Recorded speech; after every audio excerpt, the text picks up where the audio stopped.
এক নতুন মোড় নিতে চলেছে ইউক্রেন যুদ্ধ। দীর্ঘ 2 ঘন্টা ফোন আলাপের পর বড় ইঙ্গিত দিলেন আমেরিকার প্রেসিডেন্ট ডোনাল্ড ট্রাম্প। তার দাবি রাশিয়া ও ইউক্রেন অবিলম্বে যুদ্ধবিরতি আলোচনার পথে হাঁটতে রাজি হয়েছে। সোশ্যাল মিডিয়া প্ল্যাটফর্ম ট্রুথে ট্রাম্প নিজেই একথা জানিয়েছেন। রুশ প্রেসিডেন্ট ভ্লাদিমির পুতিনের সঙ্গে তার ফোনে এক অন্তত সদর্থক আলোচনা হয়েছে। যদিও এখনো যুদ্ধবিরতি চূড়ান্ত সিদ্ধান্ত হয়নি, তবে দুদেশ সরাসরি আলোচনায় বসতে রাজি হয়েছে বলেই জানিয়েছেন তিনি।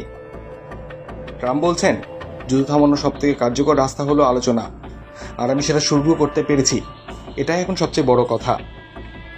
শুধু পুতিন নন, ট্রাম্প ফোনে কথা বলেছেন ইউক্রেনের প্রেসিডেন্ট ভলোদিমির জেলেনস্কির সঙ্গেও। শুধু তাই নয়, ইউরোপের একাধিক গুরুত্বপূর্ণ নেতার সঙ্গেও যোগাযোগ করেছেন তিনি।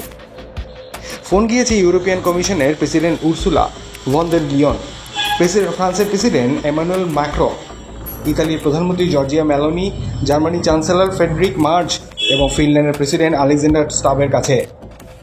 এদের প্রত্যেকে ট্রাম্প জানিয়েছেন রাশিয়া ও ইউক্রেন নিজেদের মধ্যে যুদ্ধবিরতি নিয়ে আলোচনা শুরু করতে রাজি। এদিকে পুতিন নিজেও স্বীকার করেছেন ট্রাম্পের সঙ্গে তার আলোচনা অন্তত গঠনমূলক হয়েছে। তিনি জানিয়েছেন ইতিমধ্যে ইস্তানবুলে রাশিয়া ও ইউক্রেনের মধ্যে প্রাথমিক আলোচনা হয়েছে। আর ট্রাম্পের সক্রিয় ভূমিকার জন্য তাকে ধন্যবাদও জানিয়েছেন রুশ প্রেসিডেন্ট। বিশ্বের সামনে নতুন একটা সম্ভাবনা এলো। যুদ্ধ না হয় থামুক, অন্তত শান্তির পথটা খুলুক। আর সে পথের সূচনা কি ডোনাল্ড ট্রাম্পের করে দিলেন?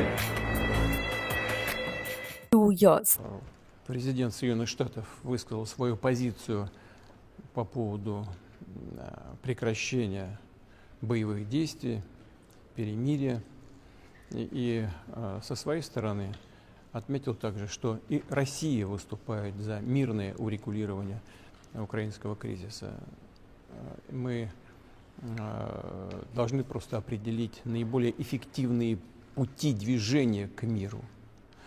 Договорились с президентом Соединенных Штатов о том, что Россия предложит и готова работать с украинской стороной над меморандумом по поводу возможного будущего мирного договора с определением ряда позиций, таких как, например, принципы урегулирования, сроки возможного заключения мирного соглашения и так далее, включая и возможное прекращение огня на определенное время в случае достижения соответствующих договоренностей.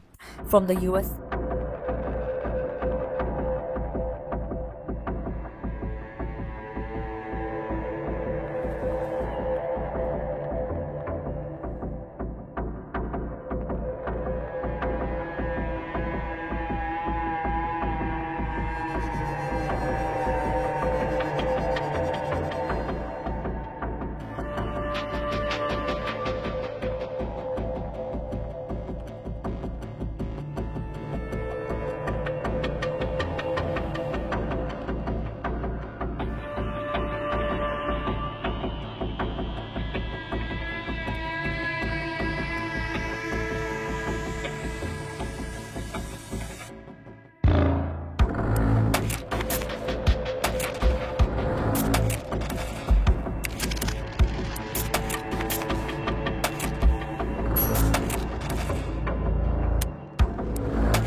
ভিডিওটি যদি ভালো লেগে থাকে তবে লাইক করুন, শেয়ার করুন আর সাবস্ক্রাইব করতে ভুলবেন না।